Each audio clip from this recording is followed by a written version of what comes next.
Welcome into the ChiGuys Football Podcast. Before we begin, I'd like to take a moment for our salute to service. As a veteran of the United States military, it was my distinct privilege to have experienced some of the most incredible support from our civilian counterparts, from care packages while we were deployed, to programs that enable us to take care of and provide for our families with a stable foundation while we're away, and everything else that you can imagine. Your support has truly been the difference. If you are looking for a way to support our troops or are someone who already has been, then I encourage you to consider some of the following nonprofit organizations. All of them make an incredible difference. Please visit thewoundedwarriorproject.com, the Navy Marine Corps Relief Society at nmcrs.org, the Special Operations Warrior Foundation at specialops.org, freedomservicedogs.org, and hopeforthewoundedwarriors.org. For those who need the help, they deserve it. Let's make sure we take care of our troops.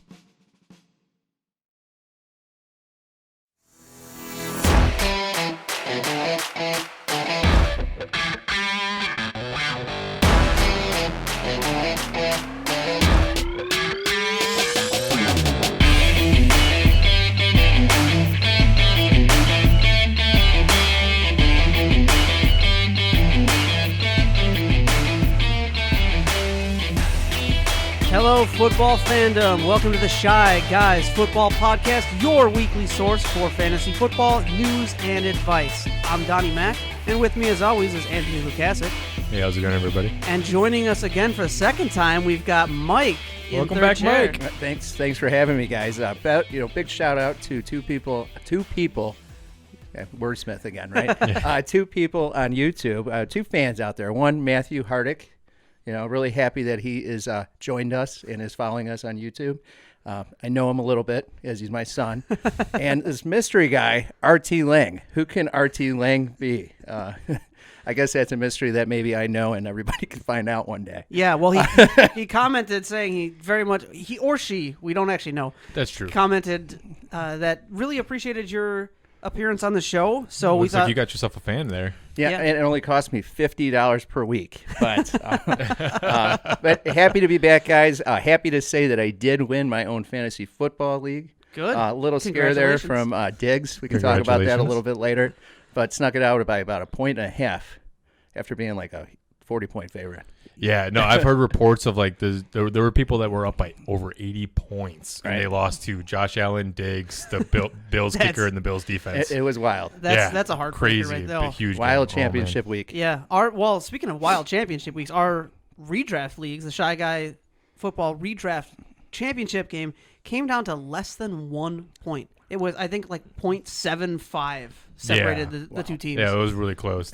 Our Dynasty League was very close, too. It came down to the last game. Yeah, that I think ended up being like 4 points. 4 points, I think, yeah. Yeah, pretty close games. Yeah, our league has been close all season long, though, both leagues. Yeah. It really has been. Oh, that's what makes it fun, right? No, the competition's been great. Right. And congratulations to the winners, Jake Cowger for our redraft league, King of the Moment, and for our Eternal Glory League, our Dynasty League.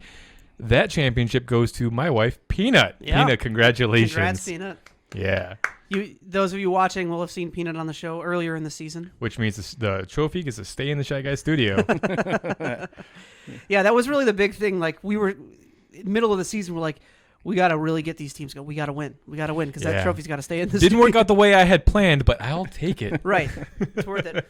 Well, all this talk about championships means we are past week 16, which means for most of the fantasy players out there, your championships have run. Your season is over. Congratulations to all of you who won. Congratulations to those of you watching who won thanks to our advice. You're welcome. Yeah. But there is still a little bit left to cover because some leagues do go up until week 17. So we will be giving some advice for those players that still have another week left to go in their season. We will be doing another show next week, and we're going to talk about that in a second. First, we have some information for you about our fan giveaway, and we want to keep giving you those updates and reminders to get in. Anthony, tell them how they're going to enter to win some of our lovely stuff.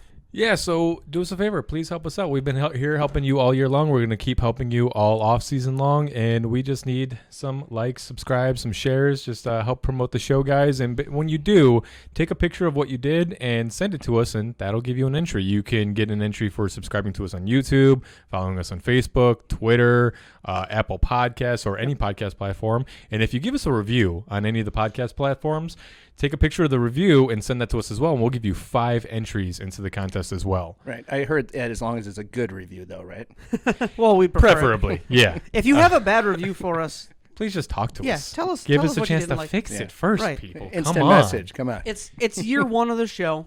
We're still making changes. As those of you who have been with us since the beginning, saw some of our preseason, off-season moves show. You know that we've the grown a show lot has since then. changed a lot, and Yeah. we're going to continue building that.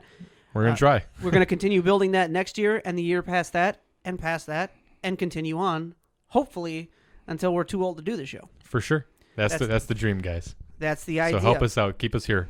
Well, we alluded to a bit that we're still going to do a show next week, but we've got a little something special. Yeah, so basically for Pandora's Box this week, there's not one. We're going to say patience. Basically, we're building for our episode next week. Next week, we're going to be doing the Week 17 recap real quick, just to wrap up things for any of you that were in the Week 17 championship game. And, we're mainly going to be focusing on the award portion of the show. It's going to take up a whole. We got a lot of things planned for it. Make sure you guys stay tuned for that one. Make sure you tune in next week for our award show. It's going to be great. We got a lot of surprises. And so it's kind of like with the Pandora's Box. It's like we're skipping this week. We're building. We're making this a quicker episode. This is going to be short, sweet, to the point, get you guys the info that you need to have a successful Week 17 if you're still playing. And basically, we're just building for the award show, man. And it's kind of like, you ever play a video game and you get like the character that's got to like skip in action, right? Because of like channeling a big ability. Yep. It's kind of like we're channeling right now for like the big blow up everybody spell. Yeah. That's what we got going on, and that's the award show. And so make sure you guys turn into that. Yeah, and we say quicker show this week. You can look down at the timeline of the video or the timeline of the podcast and see if we actually lived up to that. But that's the plan. We want you to be prepared for a big show next week. So as we said, no Pandora's Box this week, which means we're moving right along to news, notes, and injuries. Post-game show is brought to you by... Christ, I can't find it. The hell with it. And we want to start off by reminding you to look out for all of your star players if you are playing in Week 17.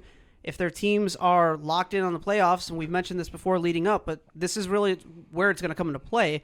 Your star players may not be playing. They may not be starting, or they may not see a lot of game time. So make sure you check and see those matchups. Check and see the teams those players are playing on, and make sure they're going to be giving that full effort for you in Week 17 so you can win your championship. In addition to that, a lot of the info we're going to give you today, not all of it is going to be applicable come game time, right? Because we don't know which starters are going to be set. Right. We have a few ideas at the moment, but realistically, you should be tracking this up to game time. If you're playing for something this week, you should be paying attention to your guys.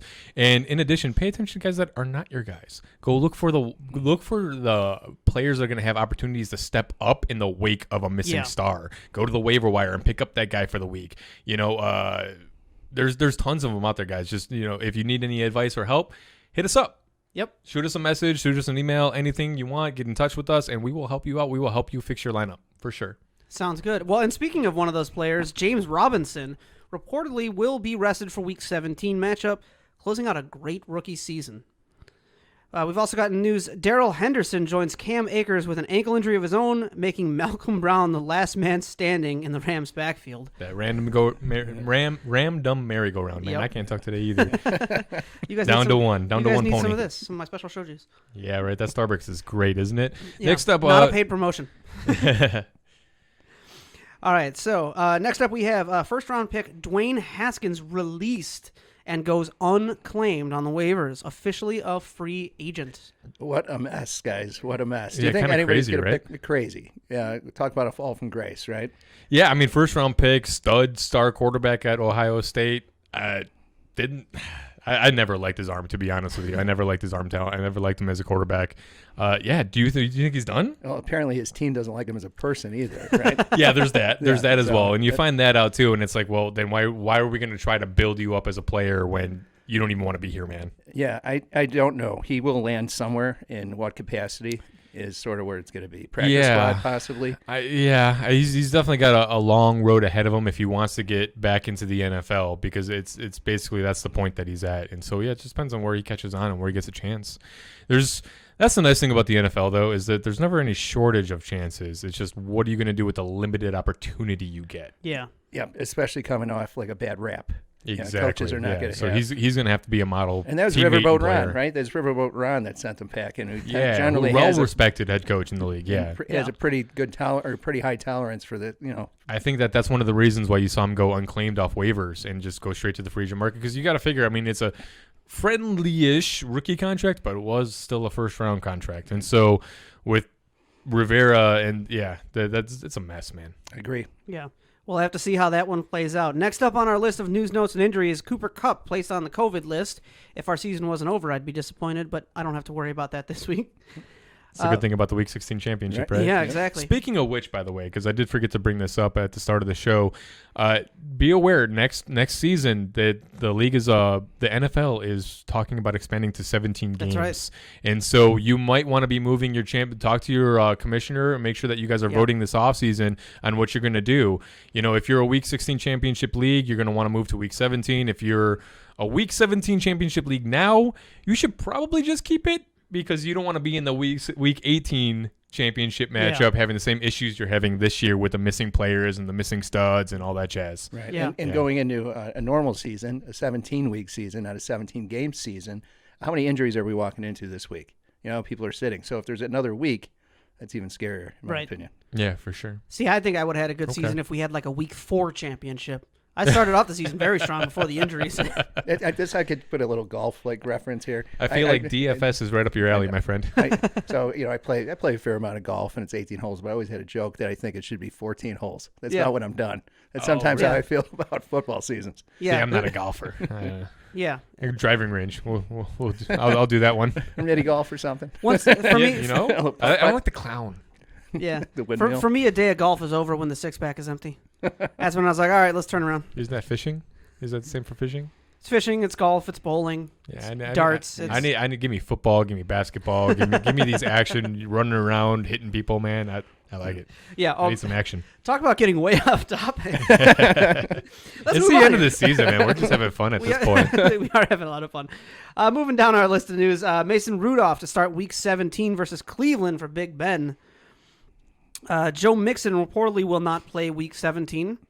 And finally, rounding out our news, notes, and injuries, coming off of Week 16, Brandon Ayuk suffered a high ankle sprain. Yeah, likely going to end his season as well. Yeah. Well, not too much of it left to end, so yeah. All right, that'll do it for this week's news, notes, and injuries. We start now to take a look at some of those big players this week in our studs and duds category, and we look at some studs to start us off. Do this the old-fashioned way, with 2 swords and maximum effort. And starting us off in our stud category for the week, we have our quarterbacks. And number 1, Josh Allen, 32.3 points with that win against New England. He's completing 27 of 36 for 320 yards and 4 touchdowns. Hard to be disappointed with numbers like that. Number 1 QB in the week, man. He was awesome. He's been great all season long. Yeah. Yep. That did a lot of interesting things to a lot of championship games out there. I don't think that you can quite put him in the MVP race against Aaron Rodgers and Pat Mahomes. I have Kyler Murray up there too. I mean, he's been bad towards the end of the season, but it was in that conversation. But he's been fantastic all season long, man. Yeah, most definitely. Well, number 2 on our studs of the week, we have Tom Brady, 29.9 points, just shy of that 30-point mark, but we'll call it nears, makes no difference. Completing 22 of 27 for 348 yards and also 4 touchdowns here. In one half a play. Right. He played half the game. They pulled him after halftime. Yeah, that's a heck of a performance for half a game. Oh, yeah. Yeah. You had to be happy if you rolled with Tom Brady. If you went with TB12 against Detroit, I mean, come on, that's a smash play. Right. Let's go. All right, and rounding out our quarterback studs of the week, am I seeing this right? Andy Dalton, 27.6 points, seeing 22 of 30 for 377 yards and 3 touchdowns. Way to go, Andy Dalton. I heard he was still in the league. They had to dust him off a little bit and bring him back out. They had to shake off that rust a little bit. Does he have gray hair now or no? No, not bad. Not a bad performance at all. No. It was a little weak when he first came back, but Yeah, I mean, with targets like Michael Gallup and CeeDee Lamb, and then you do have Amari Cooper. Now, granted, he drew the Darius Slay matchup in that game, but CeeDee Lamb and Michael Gallup. Mike Gallup's been on a tear lately. The last 4 weeks, I want to say, he's been just unstoppable. It's been great. He has stepped it up, right? He's trying to earn that spot and stay there. I think he wants to stay there with CeeDee Lamb there now. Yeah, he's got to work for everything he gets. Don't blame him. All right, well, that'll do it for the quarterback studs coming off of Week 16. Let's take a look at some of our running backs. Who do we have in the running back category? Yeah, starting us out with Alvin Kamara.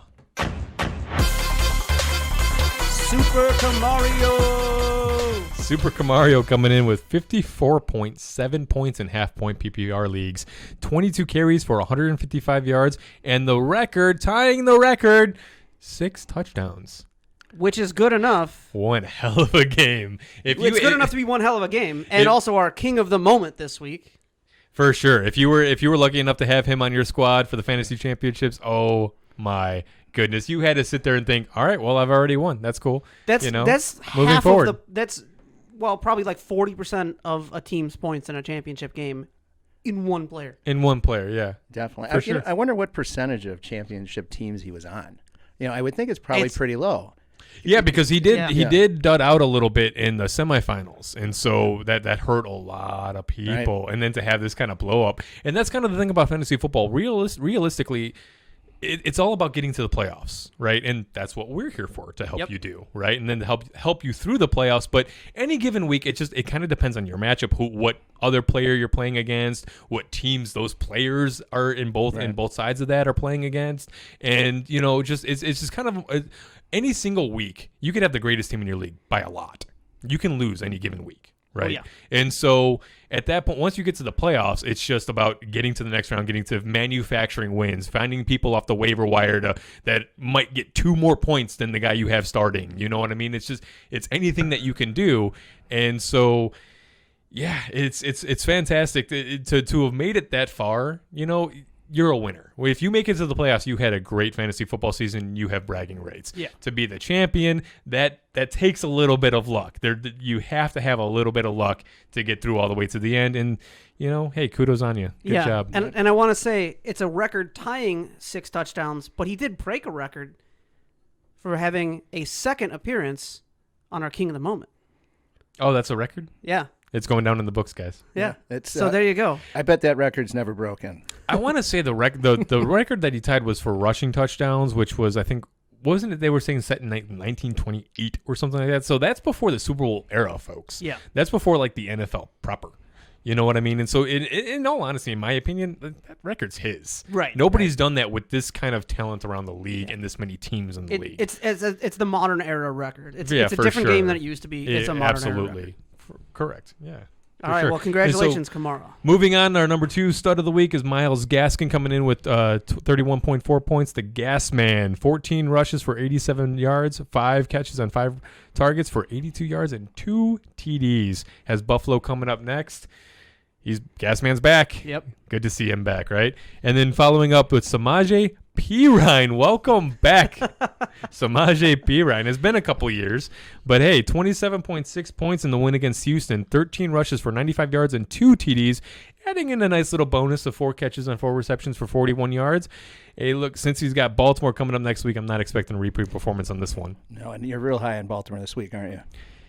I have Baltimore really coming to play. I think it's lose and go home for them. I don't think they make the playoffs. And so, when you have the Cincy matchup, I don't think they're going to be taking their foot off the gas in this one. I'm not really expecting much from Cincy. I think you're going to see vintage Baltimore in this week. Looking forward to it. Cold weather game, so it should be good. Yeah. It's always interesting. All right, well, that'll do it for our running back studs of Week 16. Let's look at some of our wide receivers. We jump across the table.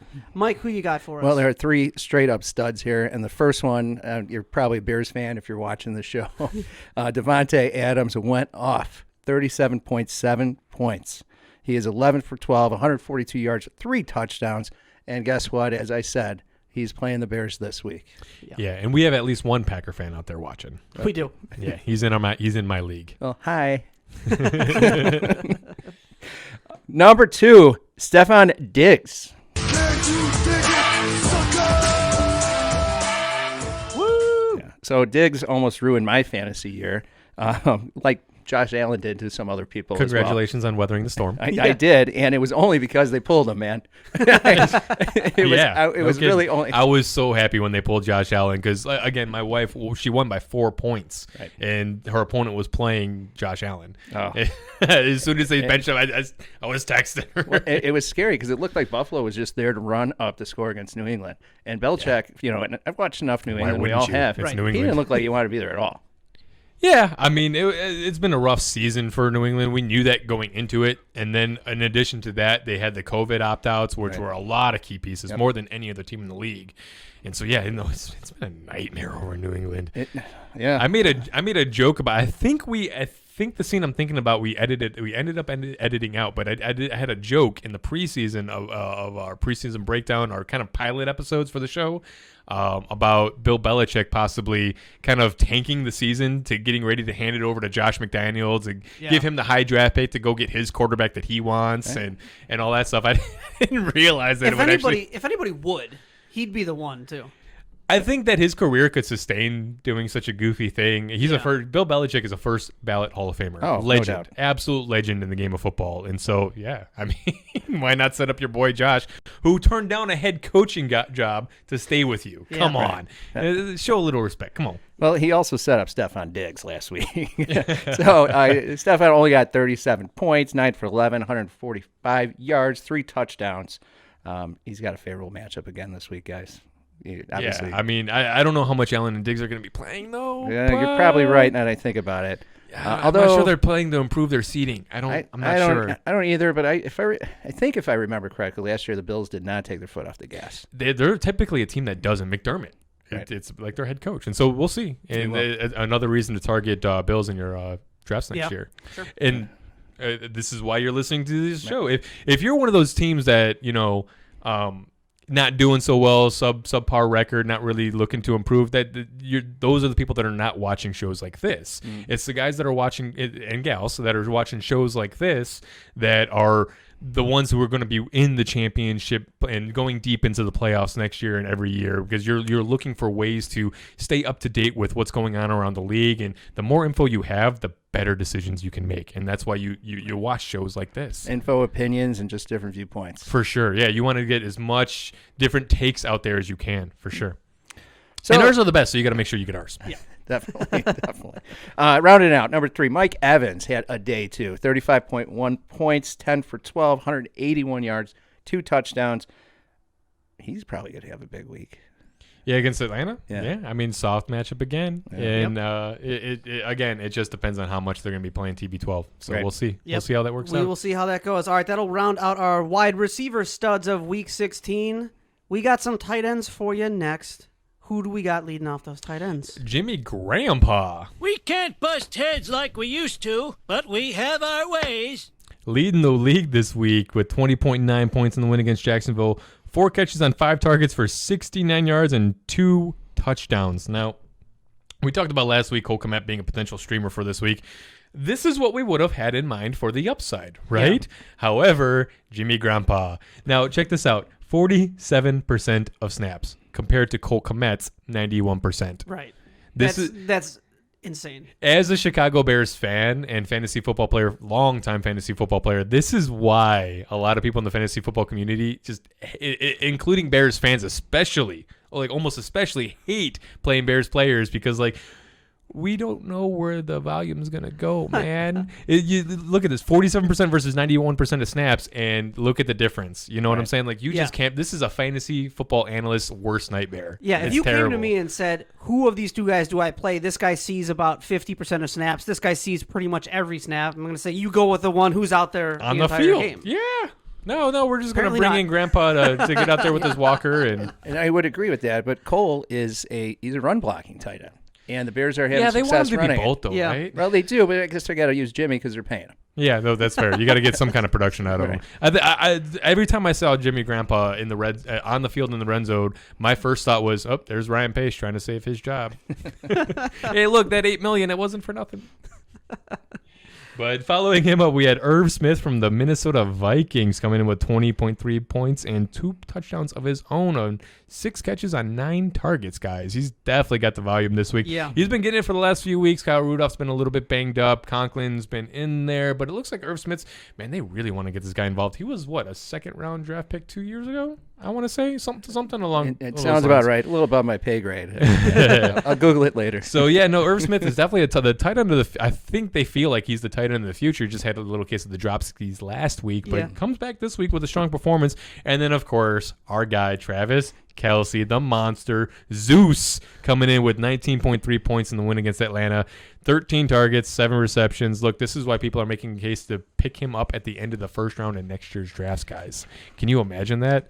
I don't know if I could pull the trigger on a tight end in the first round, but that's a little bold. Yeah, you're really handicapping your running back situation there. But he's got if he has another season, if he does what he did this season again, would it not be worth it? And he has wide out 1 points. Yeah, right? So he's there doing it. At this point, it's like, why wouldn't you trust him to do it again? If you can get him late, then wrap him with a running back or something good. That's not bad. I mean, for me, it was Kittle in the 3rd round everywhere going into this year, and which obviously hurt. That had a little bit of a rough one, guys. But in all honesty, I'll probably be doing the same thing next year because I don't think that I'll pay the low first round, high second round cost that Travis Kelce is probably going to come with the price tag after this kind of season. It's got to be there, right? I mean, you remember there were seasons where Gronk was going in first round. Yeah. And so, yeah. As high as like 6 and 7. I like the value guys that have the shot at the same upside. I'll always take the later round guy that's got the shot at the same kind of production. Yeah, it might not. It's less of a likelihood to hit, but I'll probably be happy with what I get, especially with where I get them. Right, that's the key. As long as you're happy with the pick and you can make up some of the difference with stability elsewhere, that's for sure. And we'll be talking about all this kind of stuff in detail during the entire offseason when we bring you the episodes where we'll be giving you guys lots of content right along these lines. I was just thinking a tight end show would be great. There's a couple different strategies with tight ends out there. Well, I was thinking strategy shows is what we're going to be bringing. But yeah, tight end strategies will definitely be a segment in there for sure. Yeah. For sure. Okay, well, that'll do it for just the remind Week me 'cause 16. I'll forget. That'll do it for the Week 16 studs. Now it's time to look at some of those performances that didn't quite measure up. In fact, they were so bad, we call them duds. You're sucking my will to live, all the humanity. Poor Garth. And looking at some of our dud QBs coming off the week, leading us off at that list, we have Baker Mayfield, who came in at a QB 34 spot. His wide receivers are out with COVID. Connects on 28 of 53. Yeah, you can't blame him for this one. Yeah. No, he had no receivers, man. Apparently, the story is a linebacker got the COVIDs, and then the wide receivers were all in the hot tub with him. Yeah. So, so this is why you don't get a hot tub without a mask, guys. Yeah, it's an unfortunate thing to happen, but that's what this year has been. It's been the crazy trying to keep up. The with fact that we what's made it through the year, I'm just happy. I'm in a great mood. I don't care. We made it through a fantasy football. We got to have football, guys. We almost lost football for a year. Right. I don't know if I could have made it, guys. I was reluctant to start the season with fantasy. Have a fantasy A lot league. of people were. A lot of people didn't want to play at all. They're like, we're not even going to have a real season, guys. Yeah. I'm like, no, you know what? Roll with it. We'll see. Nothing. Worst comes to worst, you refund the money at the end if the season gets canceled. You know what I mean? At least give it a shot. This is fun. Right. It is. And it gave us a chance to start the show. That's true. So, all right, let's talk some more. Let's talk some more QB duds of the week. Number 2 on our list is Drew Brees, and I mean, as much as I love the guy, this wasn't a bad performance because of where all of those scores came from. Yeah, Kamara's made happy. Kamara very happy. Yeah, exactly. Kamara, very Kamara Christmas. Right. Yeah, I mean, we're talking 26 passing attempts, connecting on 19 of them for 311 yards. It's still the 2 interceptions. The 2 interceptions brings it down, but still throwing for some decent yardage. Clearly not throwing as much as he normally would, but when you've got Kamara having enough daylight. Yeah, no touchdowns and then 2 interceptions on top of it. That's a rough week. Yeah.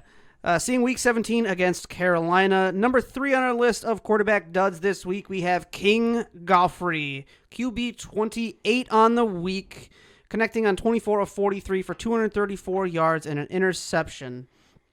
7 on the ground for 23 yards. He's Week 17 against Arizona. I was just going to say how the mighty have fallen. Yeah, right. I was going to say not my kind of king, right? But hey, no, to be honest with you, I got to give this dude props, though. Because, I mean, you saw him break his thumb in the game, and then he popped that thing right back in like a boss. Right. Got right back in the game. Looks like he's going to be missing next week. They're talking about surgery. They're talking about it maybe after the season. I don't really know. They want Goff back for the playoff run, right?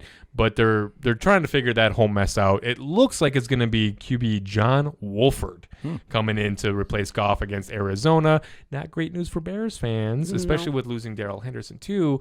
Malcolm Brown at least is serviceable though, and so it's like it's not terrible for the Bears perspective because, hey, by the way, we want the Rams to beat the Cardinals. In case you weren't aware, we'll get to that a little bit later. But King Godfrey going down. It's going to be a tough one, man. Well, there you have Hard to pray with no thumb. Just ask Gardner. Yeah, our QB duds of the week. Now we're going to look at some of our running back duds of the week. Oh, that's me. Yes. Okay. Le'Veon Bell, running back 51 on the week. In the win against Atlanta, didn't really need him, though. 7 rushes for 30 yards, 1 reception on 3 targets for 9 yards. Darrell Williams, guys. He might have passed Bell on the depth chart in case the Fresh Prince of Bel-Air doesn't come back in the playoffs. Yep. As a lot of people were asking, it's like with the Kansas City Chiefs coming out and saying they're benching all their starters, does that mean they're benching Le'Veon Bell or Darrell Williams? I don't really know. Yeah, that's going to be a tough one. So I don't really know what to make of that one. And if you're playing in Week 17, just stay away from the Chiefs' backfield. If you want to play Darrell Williams, I would just keep an eye on that right before game time to see if there's any kind of news on what kind of action he's going to be seeing. Josh Jacobs coming in for our second dudder spot, running back 38 on the week in the loss against Miami. Hey, the Raiders lost, Josh Jacobs loses. That's just how it's worked all season long. 13 carries, 69 yards, and that's pretty much it, folks. Next week against Denver, as we've mentioned on this show, I think the last time you were in an episode, Denver's run defense is not what you would expect it to be just seeing the name. And so not an overly scary matchup, but again, Josh Jacobs kind of on the season. It's just been just a little disappointing. Yeah. He's not a guy that he was on my redraft team this year. Unfortunately, I only had the one redraft league that I played in this season, but I'm not a guy I'm going to be targeting next year. No, and if you had him, you probably had him for depth, right? I grabbed him as my second pick because I had Michael Thomas as my number 1, and I really wanted a running back. And guess why Michael Thomas fell to me? Because everyone grabbed all the running backs. Yep. So that's just kind of the way it worked out this year. But next year, whole new ball game next year, folks. Whole new ball game. And Mike Davis finishing out our running back duds. Running back 31 for the week. 14 carries, 28 yards. Not good. Bob does have the touchdown to save the day, so it's not a complete bomb. At least he didn't, wreck your squad. But 8 points, not so much. Next week against New Orleans, Chris CMC is probably not going to be playing, but I don't know that you're going to want to be. Davis is out of gas, man. At this point, he's just out of gas. Yeah, for sure. All right, let's talk some wide receiver duds of the week. Mike, you've got some wide receivers for us. I do. So our biggest loser of the week is Marvin Jones. And I'm reading this again right. Wide receiver 85. That is awful. Yeah, that's down there. Yeah, Stafford. Stafford hurt a lot of people. We figured that Detroit would have to keep up with Tampa, and so we kind of had Stafford as like a sneaky Stafford occasionally puts up monster games, and we thought that this would be a good opportunity because he would have to keep up, keep scoring. And Marvin Jones suffered because it was. If you don't know what happened, Stafford had an ankle sprain on like the second or third play of the game, really early, and then doing as Stafford does, just tries to beast mode through it, couldn't get it done. Eventually gets replaced by Chase Daniels, I believe, and James Daniels, that was he's not going to do it. Huh? Didn't get it done this week. So the big loss at Tampa Bay, 3 for 3, only 19 yards, going against Minnesota. Good luck with that if you have to play him. Our second one, DJ Moore, had a bad week, guys. He turned out as a wide receiver 55. He was 5 for 10. So I'm assuming I didn't watch the game. He had to have some drops, right?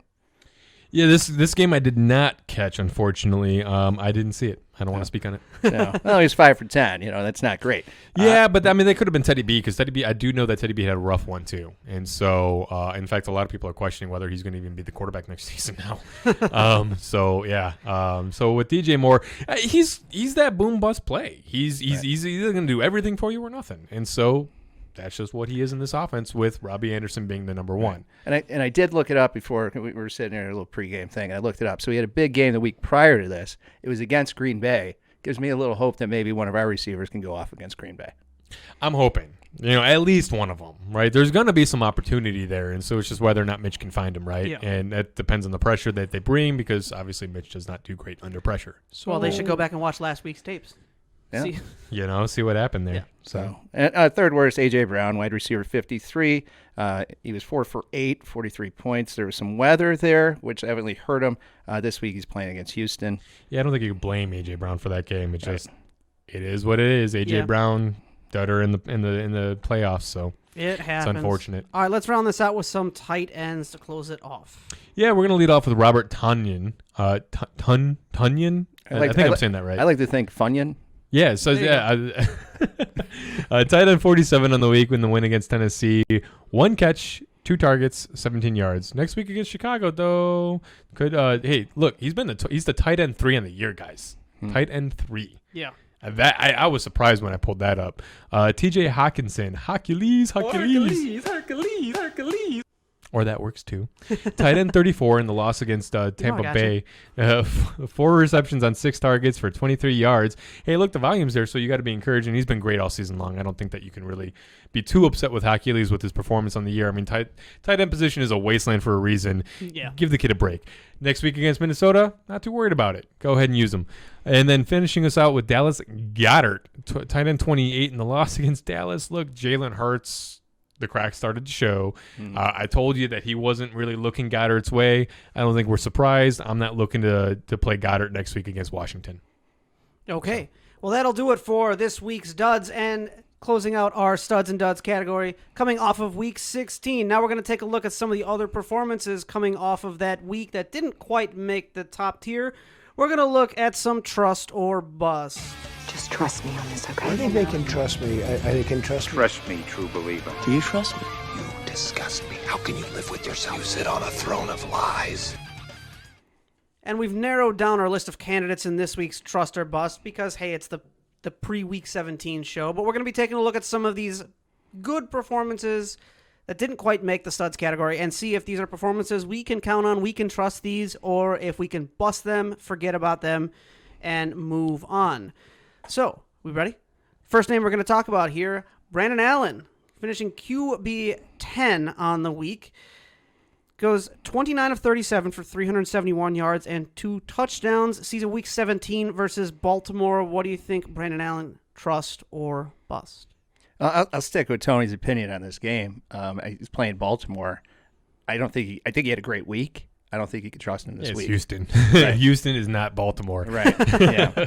For sure. I'm like, explanation needed? Really? No, I just bust. Yeah. There we go. Bust. Next name on our list, we're looking at A.J. Dillon, coming in at running back 6 on the week, going 21 for 124 yards and 2 touchdowns. Sees Chicago in week 17. I hate to say it. I would probably trust him against the Bears. I was going to say, this was a tough one to call. I was looking at this, and my first reaction was bust. And then I thought about it. I was like, wait a second. I don't know how much Aaron Jones is going to be playing.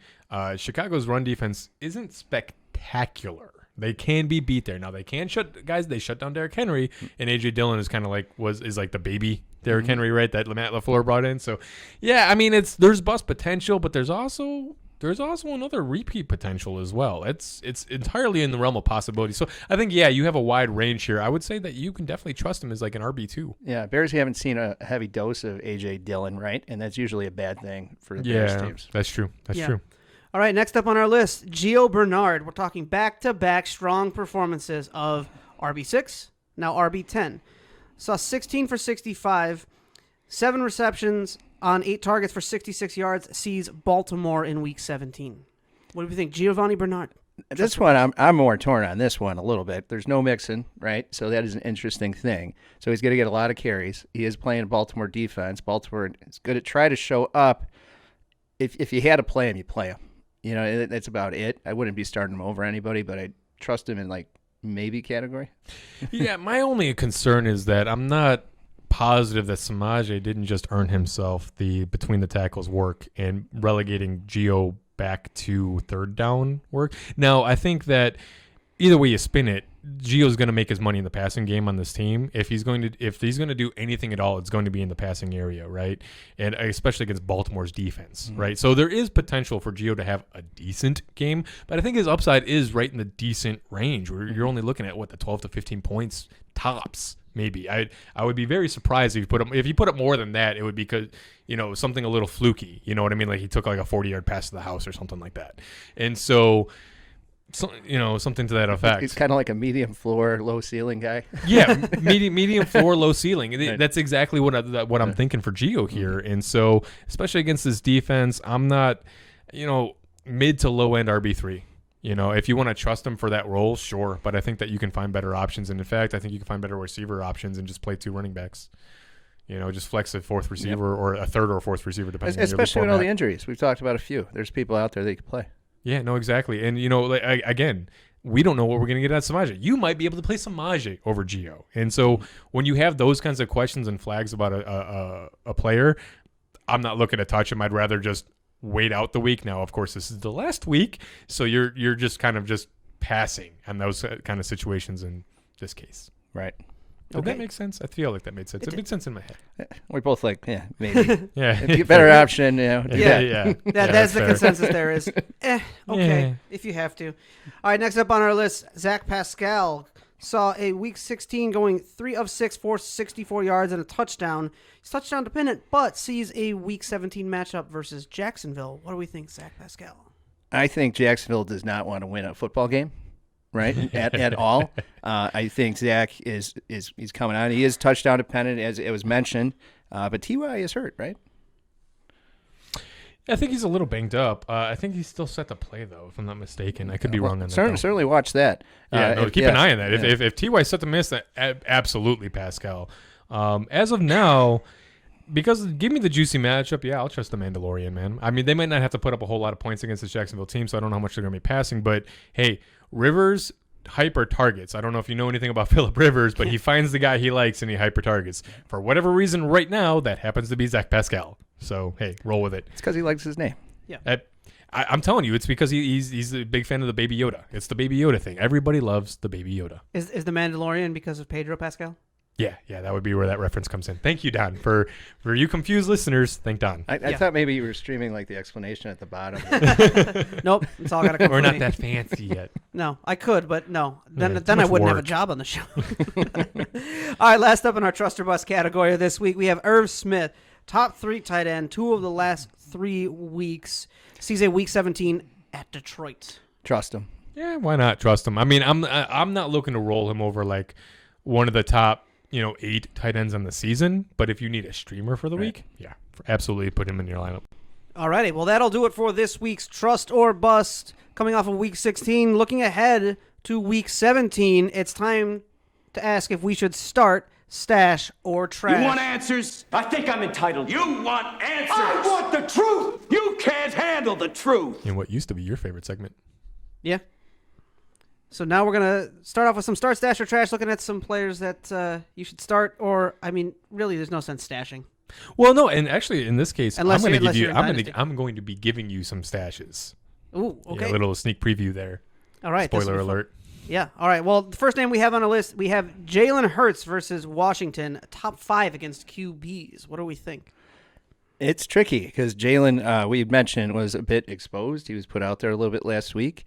I would like to think they're going to try to get his confidence up, going into the offseason. So he should get a big chance to play. The problem is the matchup, though, right? Matchup is not the friendliest matchup for him to try to get some confidence going. It isn't, but he's got some feet. He's got some wheels too. Yeah, and so I think if Jalen gets it done, it's definitely going to be on the ground in this game. But I don't see him staying in the pocket very long at all. I mean, with this defensive line and really the whole front seven, right. This group, this defense, man, we've been talking about it all year long. The Washington football team, who shall not be named, is they got a stellar defense, and they're really going to get up. They really get up and get after the quarterback, and so they're going to make Jalen move a lot. I just don't know that I can trust what's going to come out of his arm when he's on the move. See, and I kind of think if you have Jalen on your roster, you picked him up, you had somebody good there, you were stashing him. He was a stash, right, in the beginning of the year. Yeah. So now you might need him because somebody's down. You might not have gotten rid of your other quarterback option. Yeah, that's a fair point. So, that's a very fair point. And I think that, if he's on your team, there's not going to be a lot of good streamers out there. I almost thought about grabbing him for Josh Allen against Pittsburgh. Yeah. Because I was weeks ahead of that. I was prepping for that. And so, yeah, if you're in a situation like that where you do have a stud, I would absolutely roll with that. Right. Yeah. I have him as Jalen as a stash, actually. Remember, anyone you drop is fair game for your opponent to play. Now, what you can do is a lot of times waiver claim periods have at least 1 day, usually 2.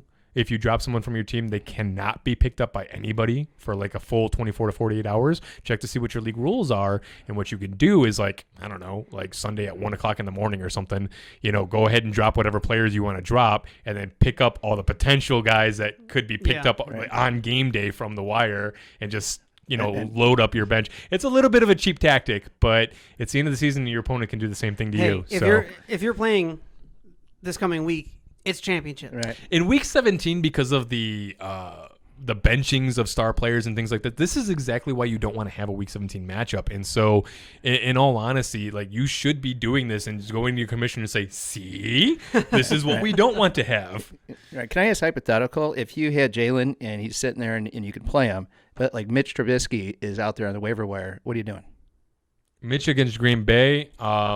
Unfortunately, I've been a Mitch Trubisky supporter pretty much since we drafted him. I would not play him against. I would not play Mitch at Green Bay over Jalen Hurts in Washington. Yeah, no, I don't think I would do that. Just wondering. I would, because they're both talented defenses in their own right, and we know what Mitch's floor is. Jalen's floor is not as low as what Mitch's has been, and so that would be my concern. And I would rather take the higher floor versus the Bears have to do it, and if they don't, they're done, right? And Mitch may very well be done in Chicago if he doesn't get it done. So there's a lot on the line to be sure, but I would still play the safer route for sure. Okay. Next up on our start, stash, or trash, we have Chris Carson, who was RB36 followed by RB27, and another tough matchup coming up against San Francisco. What do we think of Chris Carson? You are, I guess stash is the word, right? If we're doing this, you're not playing Chris Carson this week, I don't think. If you don't have to, I don't think you would. I would stash him as well. He didn't play in the matchup earlier in the season, which makes it kind of a little bit tougher to gauge. He's running well. He doesn't looks like he's over the injury, and so team isn't really playing for much though, and that's the problem. And so I don't know how much Rashaad Penny, Carlos Hyde, DJ Dallas that you might see. So yeah. Okay. Next up on our list, Latavius Murray at Carolina, currently projected as an RB32. Yeah, he's going to crush that. I'm sorry, did I jump the gun here? No. Got a little excited. There's a lot of reasons. RB32. There's a lot of reasons to think he would. Yeah. Can you imagine? I mean, I get New Orleans is playing for seeding, and so I don't think they're going to bench Kamara outright. But I don't think they need to use him as a workhorse. And Latavius Murray, that is his role, is the workhorse between the tackles, right? You're going up against Carolina, one of the worst rush defenses in the league. I mean, come on. Yeah. Is this not a smash play? Am I missing something? Why is he projected all the way down at 32? I don't know. He's turned into a brilliant handcuff, right? He's been. And in this game, I think that he does this handcuff thing, and he has a monster game. I think he's gonna get no less than 12 carries, maybe as many as 15 to 18, and I think he's gonna smash with that. Where you're probably looking in 80 to 110 yards for the game with that workload against this kind of defense, and maybe a touchdown, maybe two. Even without the touchdown, it's not bad. No, exactly. It's a very high floor. It's got a great ceiling. It's a great play. It's a great play, especially for an RB2, RB3 spot. Come on. And you might be good on off waivers. Come on. All right, well, speaking of possible great plays here, we'll see what the guys have to say about this one. Darius Slayton versus Dallas. Well, Darius is one of the guys to play if you have to play somebody on that team. I'd probably stay away from it, just the way I feel about it. Yeah, I mean, if you want to stay away from the New York Giants and Danny Dimes, I don't blame you at all. What I do know is that Darius Slayton does show up on occasion, and Danny Dimes does show up on occasion. And these guys can put up monster fantasy numbers when they pop, right? And so basically it's just kind of streaming him correctly, and it's kind of like the same. It's kind of like start-sit decision stuff, right? Mm-hmm. And so in this matchup, I think Sterling Shepard would probably be the better play if he's on the wire as well. With Sterling Shepard, you definitely got the safer volume in the floor and things like that. However, Darius Slayton is their over-the-top threat. They're going to want to win this game because if Washington loses, the winner of the New York Giants-Dallas Cowboys game goes to the playoffs. Not just goes to the playoffs, hosts the wild card game that they play in. Yeah, no kidding, right? And so I think you're going to see a lot from New York in this game. It's Dallas, and Dallas doesn't scare me. They've been playing better as of late, but okay. I mean, so to be fair, so is New York to a certain extent. Danny Dimes has been playing injured, but yeah, I like Slayton over the top. And hey, look, in week 5, 8 of 11 for 129 yards against the Cowboys. Right. It's a pretty good, the Cowboys are not good at the over-the-top burners. And so I'm really big on Darius Slayton to have a big week. I mean, he could goose you, and you should know that about him before you play him. But if you're a team that needs the boom week, Slayton's a great pick. Slayton's way better than Shepard for that point. But if you need the safer play, it's going to be Sterling Shepard. Okay, and then the last one we've got for you, Mike Gesicki at Buffalo. Well, he had a good game coming back. He had the targets. He's playing, as we've talked about, one of the teams that we all like here the most. Big defense, but in some of these big defense that like to come after you, the middle of the field's open, right? Kind of like some Bears teams. Yeah, no, and Buffalo has been very highly susceptible to the tight end position for sure. Yeah, and y'all know how I feel about Gesicki. Right.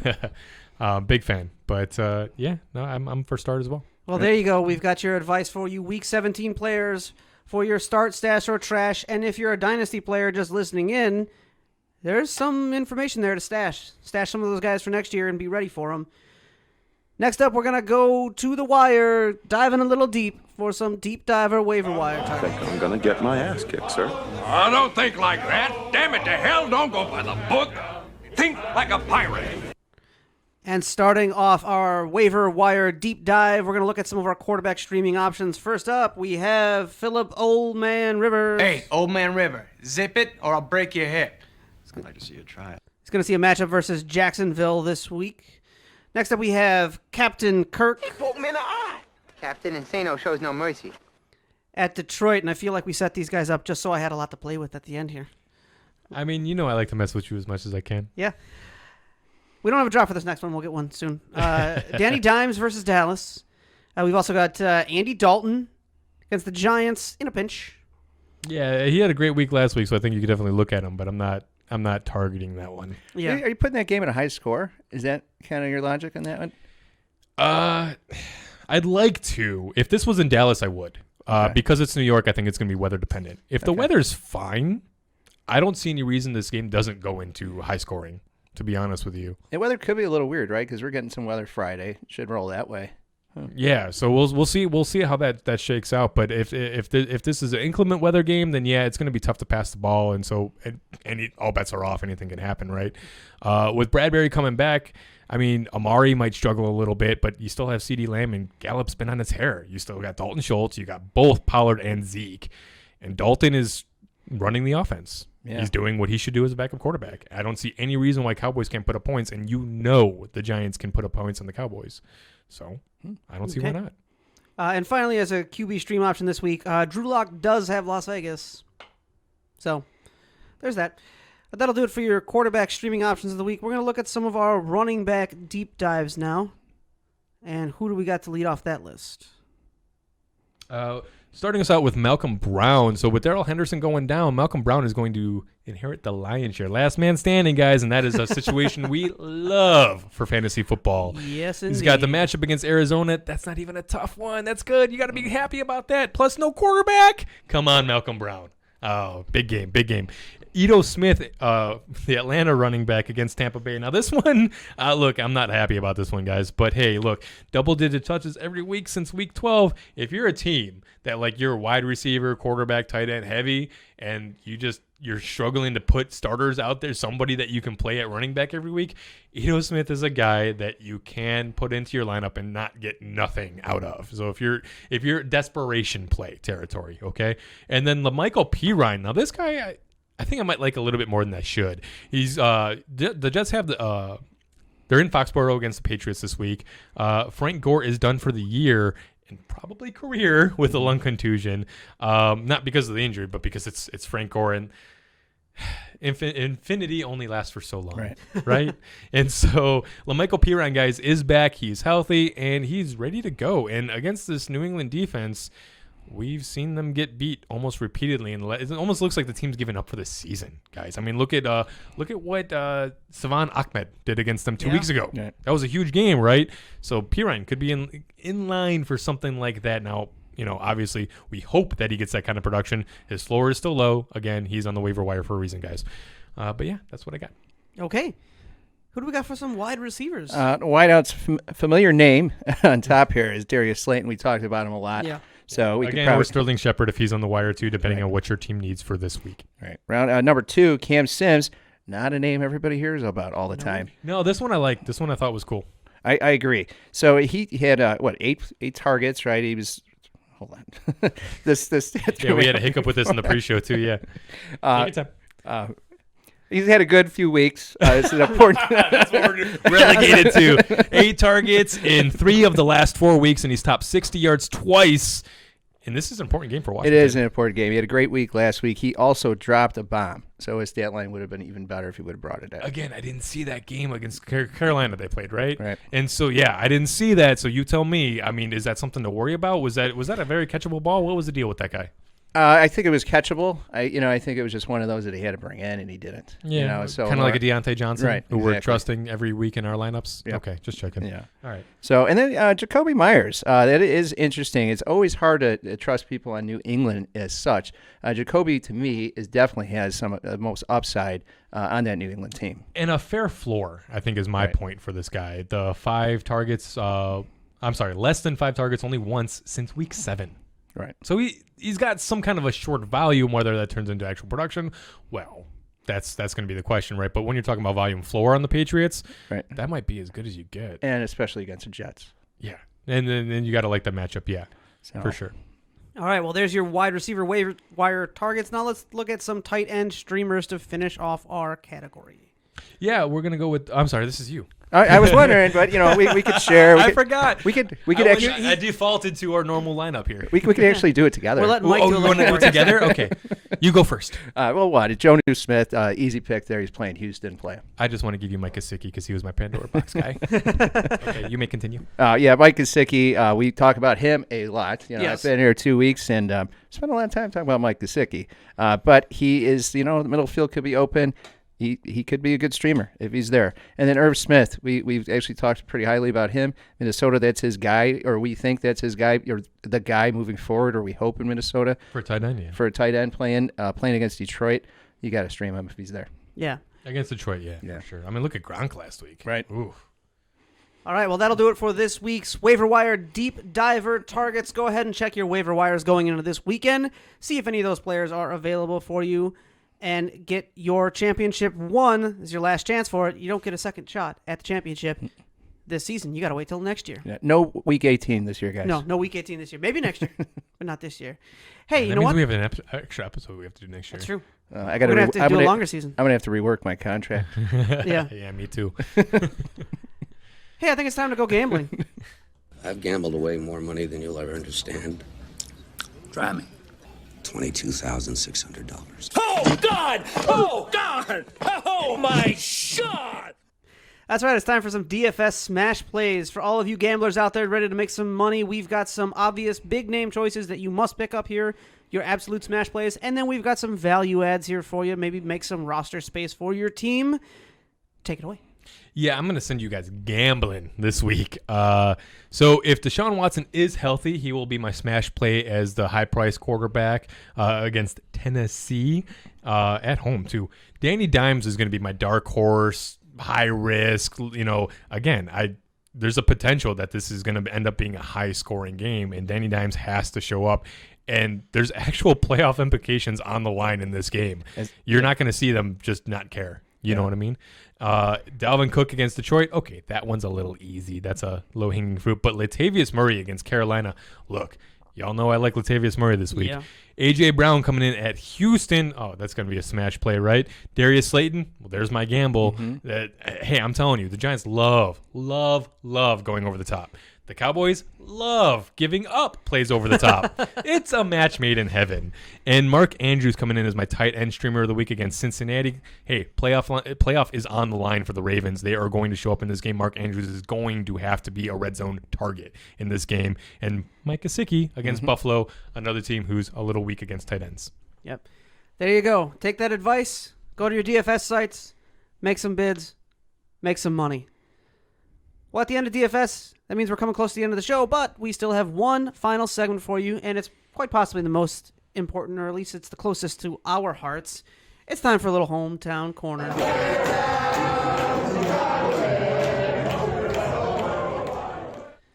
Take it away. Yeah, we got Mike coming in doing his best impression of Matt Nagy here for us, just for the hometown corner segment. And it was nice. I thought you looked familiar. I was told what to wear, guys. The beard and everything. I love it. I absolutely love it. So, I need his face mask, though, that he wears. The gaiter. I love that gaiter. It's a nice gaiter. That's all I wear. I don't wear the regular mask. I wear the thick stuff. But,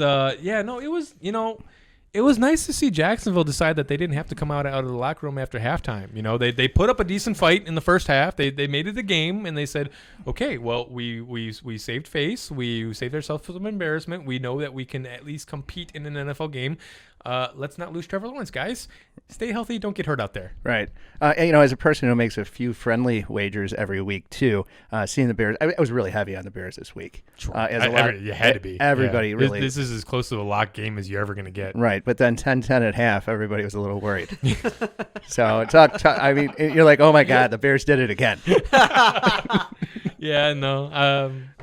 I thought it looked okay. Yeah, no, the score was a little worrisome on the surface. Yeah, watching the game, it was pretty clear the Bears had it in hand. It was just a matter of, Glennon was able to move the ball a little bit better on our defense than he should have in the first half. They didn't get after him. No, they really didn't. And it's the same story all year long. And I'm finally seeing reports, guys, of Chuck Pagano playing for his job. I'm seeing the reports. I'm telling, please, I don't want the guy to get fired per se. I want him to get aggressive. Right. You know what I'm saying? He's a great coach, and he's got the tools at his disposal to be considered a great defensive coordinator, have great production.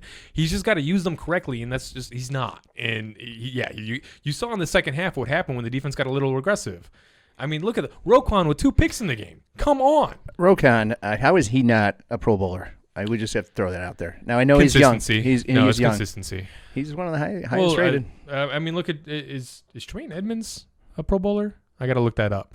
But with Roquan, they were drafted together, and I for their careers, I've always comped those two together. And so with Roquan, it's honestly just consistency. He doesn't show up every week. There are weeks where he makes great plays, but it's kind of like Khalil Mack. Like, are you really happy with the $160 million contract we gave Khalil Mack, right? Not for how much he's showing up, no. And for a top, what was Roquan, like a 7th or 8th pick of the draft? Yeah, he's high. I want to say, yeah. Are you necessarily happy with that? Georgia product, I believe. Yes, you're right, Georgia product. I want to say he played outside linebacker too, which is what I kind of expected him to play in our system. But with the 3-4 system, I kind of get it.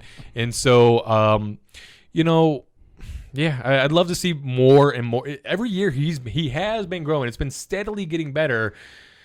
The question is how long does he need to get up to speed to where he needs to be? Because we need to see some kind of consistency out of this guy. I'd rather have less big, flashy plays and more consistent play out of him. But that being said, he is one of the tackling leaders on this team. Right. So at least there's that.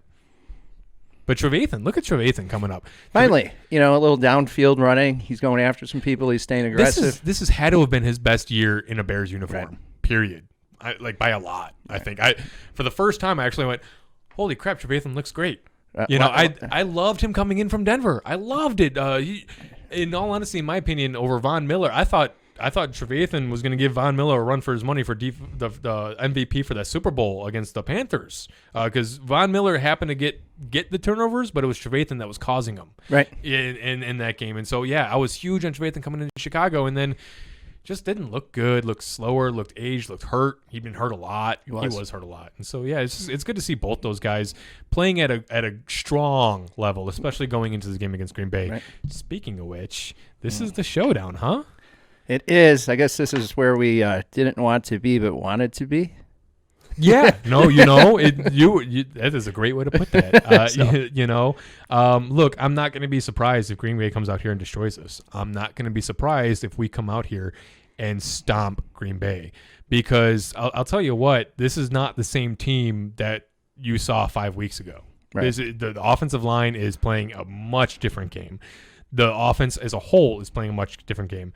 Now, unfortunately, this isn't the same defense you saw about 5 weeks ago either. Yeah, right, but you were talking about the defense, and I think that's the biggest key to this game. If they get aggressive. They have to be aggressive. They have to get after Rodgers. You saw what happened the first time. They have to bang up Rodgers a little bit, so they felt compelled to get him out of the game. You can't imagine that they're going to play the defensively, schematically, they're going to play it the same way they played it last time in Lambeau, right? Yeah, you figure they got to get more aggressive. A cover no one type. Well, it wasn't like a cover 2 or cover 3. It was a cover everybody. It was no 3-4 man pass rush every play, and we're just going to try our best to cover everybody and limit Rodgers' options. Well, no, just get in his face and limit what he can see. Make him just throw the ball up in the air, man.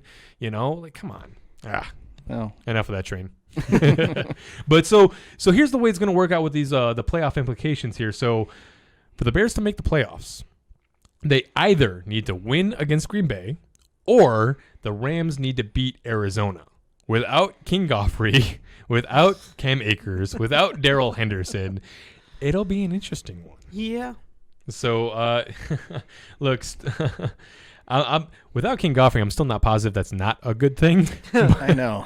But, hey, we'll see what happens. But based on this game, I don't. What do you think? So Mitch blows it up, or Mitch puts up a dud.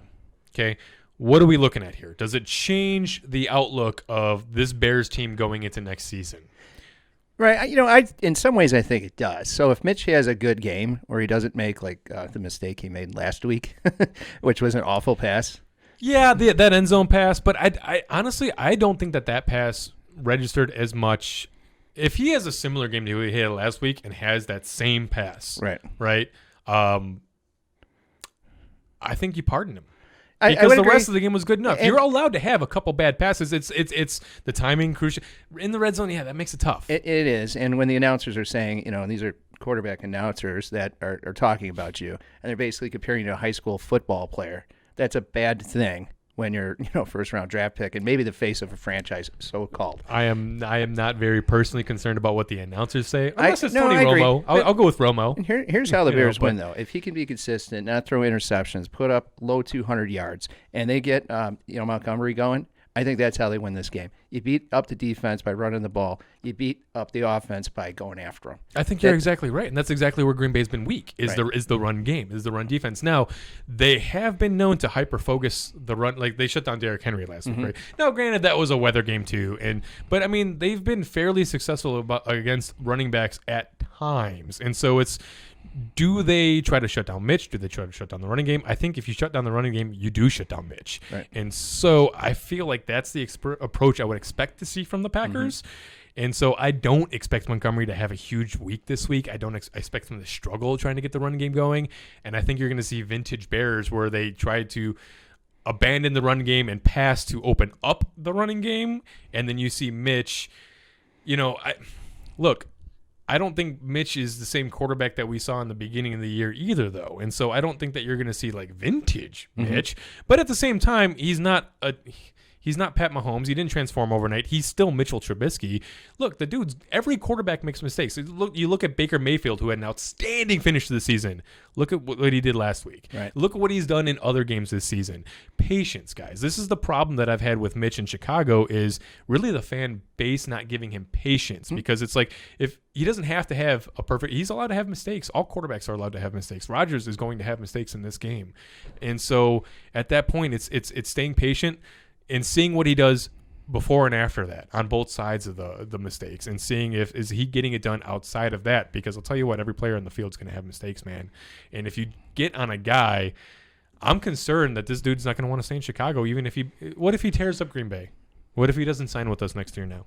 That's a real possibility, guys. Well, and I agree, but maybe the flip is that he feels somewhat motivated, by Nagy and the benching, and he's alluded to that a little bit too. Yeah, maybe. Yeah. I'm watching these post-game press conferences. The only thing that's got me worried is I'm watching his attitude. And guys, he is not happy in Chicago. He looks like he wants to cry every time someone talks to him. Every time a reporter gives him a question about his thoughts on staying in Chicago after the season, legit, his whole demeanor changes. He straight up looks like he wants to introvert into himself, cry a little bit, and the response he always gives is, right now we're just focused on one game at a time. We're just going to take it one game at a time. We're focused on next week and get it done next week, and that's all we're going to do.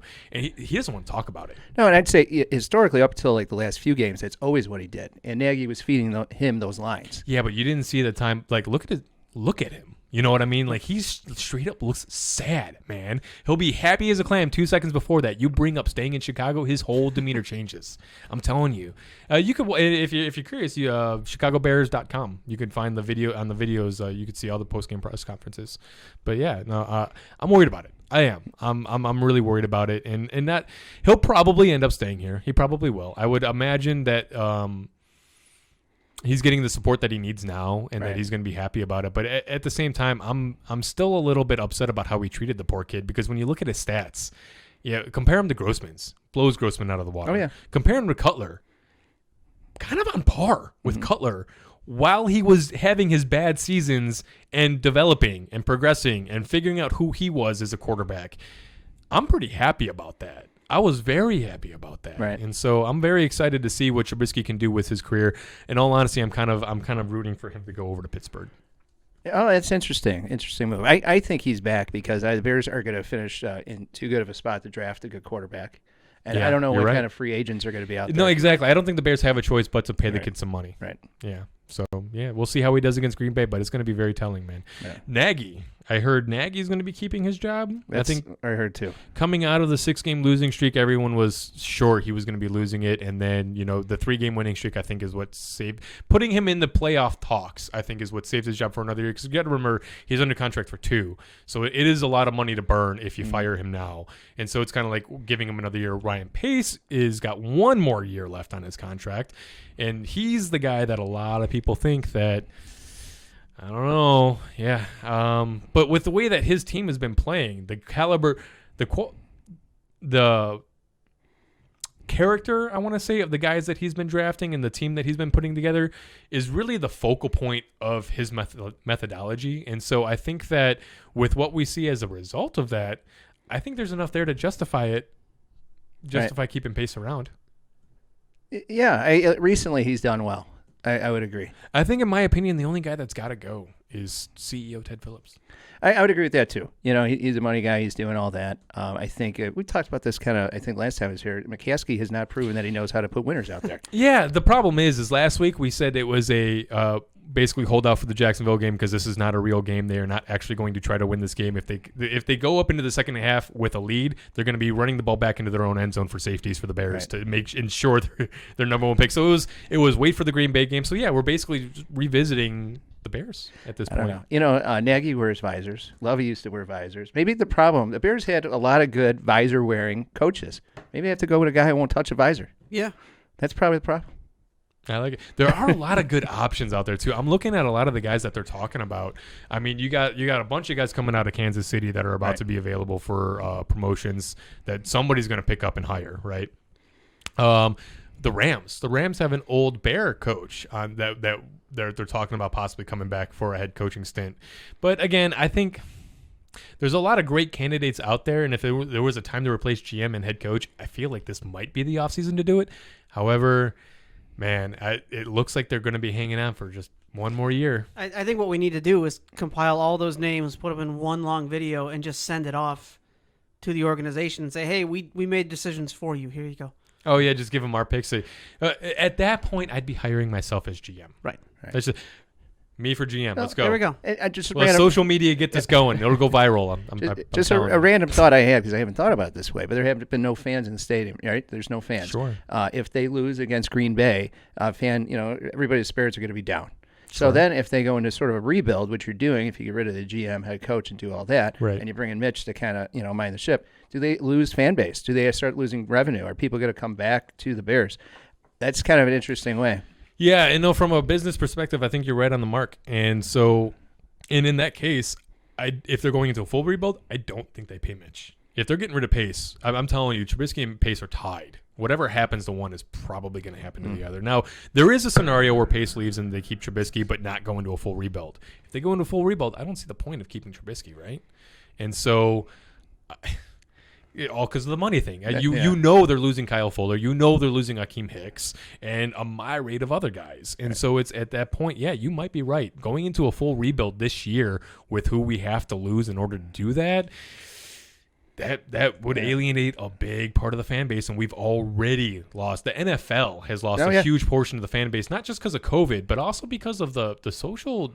In all honesty, I'm going to get a little tangent here, but the SJW stuff. Right. I travel a lot. I go to a lot of for my main job. What I do that I actually get paid for, because we don't get paid for this, by the way, guys. We do this for you for free. And the job I actually get paid for, I travel a lot. I talk to a lot of guys in factories. I go to factories all over the country. And you'd think there'd be a lot of football fans there, right?